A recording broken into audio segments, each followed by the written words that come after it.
Buenas noches. Para la etapa 2 del proyecto integrador, vamos a hacer una pequeña recopilación de la información que establecimos en el proyecto integrador parte uno y vamos a dar unas pequeñas conclusiones sobre la globalización. Entonces, bueno, el tema del proyecto integrador, como sabemos, es el plan sectorial enfocado a la globalización. Y para esto me parece menester definir primero qué es la globalización. Y Ureta utiliza, bueno, no lo define, pero menciona que el concepto de la globalización es usado de múltiples y contradictorias maneras, ya sea para significar la ampliación de las fronteras comerciales, económicos de una empresa, o para denotar la creciente homogeneización cultural, o para resignificar la función del Estado-nación, de los derechos, de la educación, etcétera. Básicamente lo que nos quiere decir es que la globalización es esta ruptura de fronteras entre diversas culturas, diversas naciones, diversas sociedades. Y bueno, Renato Ortiz también dice que hay una distinción entre lo global y lo mundial. Dice que lo mundial se refiere más a la cultura y que lo global se refiere más a los adelantos tecnológicos y las cuestiones económicas y políticas. Entonces a esto Jex le dice que tiene razón y que por eso la mundialización es algo positivo porque nos permite expandir nuestras fronteras, mientras que la globalización no es tan positiva porque a pesar de que no es malo romper fronteras, nos crea una desigualdad que viene a generar algunos problemas debido a que algunos países tienen más poder económico, más poder político sobre otros, cosa que no pasa con la cultura. Eh, y esta presión es la que nos hace a nosotros como país, como México, empezar a cambiar la forma en que manejamos la educación. La SEP entonces realiza un plan sectorial 2013-2018, que es cuando se empieza a enfocar más, un poco más a las exigencias de la globalización. Y bueno, la globalización lo que nos exige es competencia y productividad, porque ya no estamos compitiendo solo con México, estamos compitiendo de manera internacional. Por lo tanto, establecemos 6 objetivos. Primero que nada, el objetivo número 1 dice que hay que asegurar la calidad de los aprendizajes de la educación básica y la formación integral de todos los grupos de población. Esto nos dice que los aprendizajes que nosotros como profesores les damos a nuestros alumnos deben de ser útiles para empezar y deben de integrar a todos los grupos de la población. Sobre todo considerando que el desarrollo tecnológico es tan grande últimamente, no podemos dejar atrás a ningún sector de la población porque si no la brecha será mucho más grande. No es lo mismo no saber leer en 1920 que no saber utilizar una computadora en 2020. La diferencia es abismal y si se quedan atrás entonces prácticamente no van a poder vivir en el mundo. Por eso tenemos que incluir a toda la población que se pueda. El objetivo número 2 dice que hay que fortalecer la calidad y pertinencia de la educación media superior, superior y formación para el trabajo al fin de que contribuyan al desarrollo de México. Como mencionábamos, la globalización tiene que ver con la utilidad, con de qué manera aporto yo como ciudadano a mi país, a la aldea global. Entonces, la educación tiene que ser útil, tiene que preparar a nuestros estudiantes para enfrentarse al mundo. Luego el objetivo 3 dice que hay que asegurar una mayor cobertura, inclusión, equidad educativa entre todos los grupos de la población para la construcción de una sociedad más justa. Este, en mi opinión personal, es el objetivo más importante visto y considerando los problemas sociales que hay últimamente y de los que tanto ruido se hace en redes sociales. Feminicidios, asesinatos por discriminación, racismo y esa discriminación cultural hacia ciertas culturas, por ejemplo la hindú, que los echamos de terrorista a todos, a pesar de que ni siquiera son los hindúes, son los musulmanes, no sé, un sinfín de discriminaciones que tenemos que tratar de quitar. Si podemos educar a nuestros estudiantes desde el principio a que todas las personas son iguales, entonces podemos evitar muchísimos problemas sociales. Luego entonces el objetivo 4 dice que hay que fortalecer la práctica de actividades físicas y deportivas como un componente de la educación integral. En contraste con el anterior, me parece a mí que este es, si bien no es de no la importancia, sí me parece el menos importante. Pero bueno, la educación física es importante y tal vez en México no tanto, pero en países como en Estados Unidos, en el que la obesidad es tan rampante, pues sí, se vuelve de vital importancia. Luego el objetivo 5 dice que hay que promover y difundir el arte y cultura como recursos formativos. Aquí también me parece algo importante porque muchas veces pues, consideramos a las ciencias matemáticas, las ciencias exactas como más importantes que las artes y no siempre es así. Me parece que necesitamos a las dos para que una sociedad pueda funcionar. Finalmente, el objetivo 6 es impulsar la educación científica y tecnológica como elemento indispensable para la formación de un México en una sociedad de conocimiento. Y este también es muy importante porque nos dice que no se trata nada más de acumular información como nuestros sistemas educativos anteriores, sino que también tenemos que hacer algo con esa información. Tenemos que buscar nueva información y tenemos que crear nueva información. Si los estudiantes adquieren un conocimiento más científico y no solamente se empiezan a llenar de información, entonces vamos a poder crear nuevas oportunidades, nuevas situaciones, muchas cosas nuevas. Conocimiento nuevo, básicamente. Entonces, otra parte del eh, proyecto integrador número uno era hablar de las problemáticas que teníamos en el nivel educativo en el que laboramos.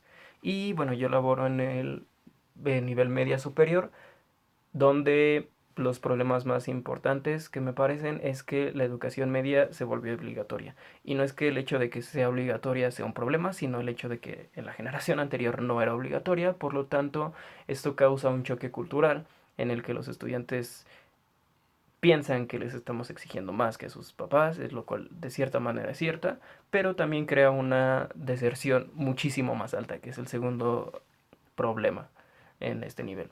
Dice la SEP que en promedio 6 de cada 10 egresados señalan que para ingresar al mercado laboral no les fue necesario contar con el bachillerato, dado que se ubicaron en ocupaciones que les exigían competencias elementales.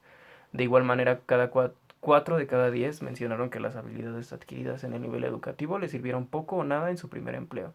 Entonces, les estamos exigiendo que este nivel es educativo, pero cuando salen al mercado laboral se dan cuenta de que no sirve para nada.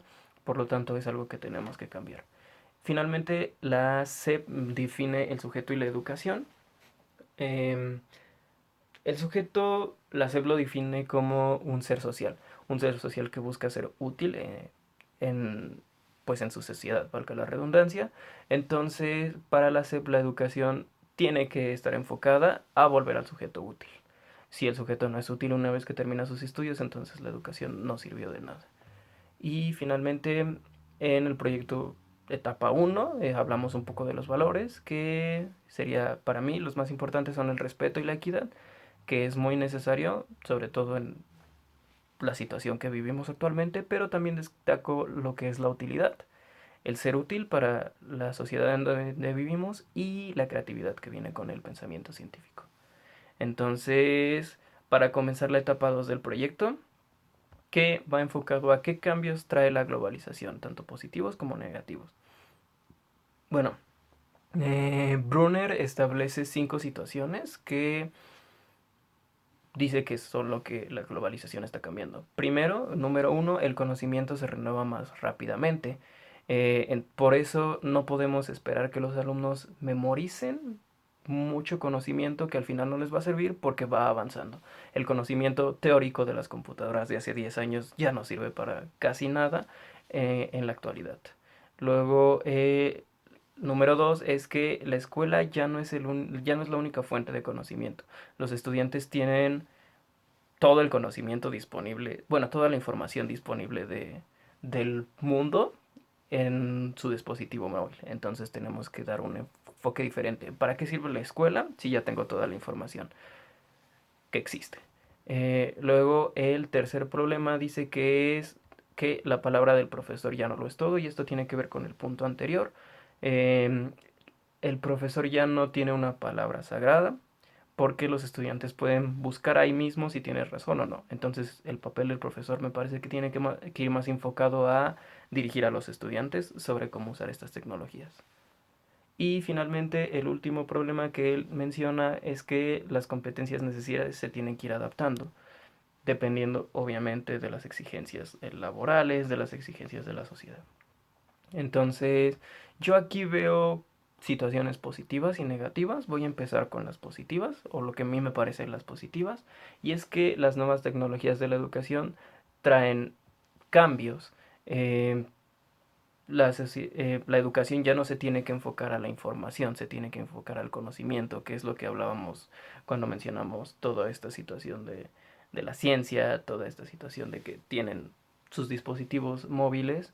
Entonces ya no nos sirve de nada que los estudiantes amasen una gran cantidad de información, que no les va a servir para nada al final, sino que tenemos que hacer eh, que los estudiantes sepan qué hacer con esa información.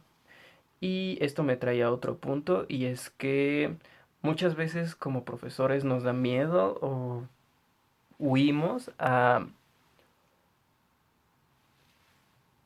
utilizar las nuevas tecnologías. Entonces tenemos que empezar a usarlas porque pues es prácticamente con lo que nuestros estudiantes van a vivir. Y también vemos mucho profesores que dicen que las usan, pero no las usan realmente para dirigir la clase, sino que dan su clase y después como un espectáculo ponen algo de tecnología. Eso no nos sirve de nada, se tiene que integrar. Eso también es algo positivo, que los profesores ahora sean forzados a integrar esas situaciones, lo cual todavía creo que no se hace bien, pero pues para allá vamos. Y finalmente, algo positivo que veo es obviamente la ruptura de prejuicios sobre las otras culturas. Eh, Mientras más globalizado esté el mundo o mundializado esté el mundo, mayor va a ser la diferencia cultural, y entonces el racismo y los estereotipos tendrían que disminuir porque ya no va a ser tan incomún tener un amigo de otra cultura. Por el contrario, los problemas que trae es que cada vez mientras la globalización crece, la educación más se ve como un negocio, eh, donde se buscan las ganancias. Muchas veces las escuelas funcionan más como empresas que como escuelas, en donde les importa mucho más el ingreso económico de los estudiantes que su verdadero desarrollo. Y sobre todo si están influenciadas por las empresas, entonces tratan de meter en los alumnos los valores que la empresa necesita y no tanto valores que necesitemos como sociedad. El costo de la educación obviamente aumenta porque necesitamos incluir los recursos tecnológicos. Y finalmente el último problema que veo con la globalización es que para los que mantienen control de la educación, el control disminuye. Como ya no se trata de adquirir conocimientos establecidos, sino de generar nuevos, entonces es más difícil decir qué estudiante está logrando los objetivos y qué estudiante no los está logrando. Por eso, por lo tanto, a las instituciones pues no les agrada tanto esto como los sistemas antiguos en el que un examen nos podía decir si un estudiante era bueno o malo.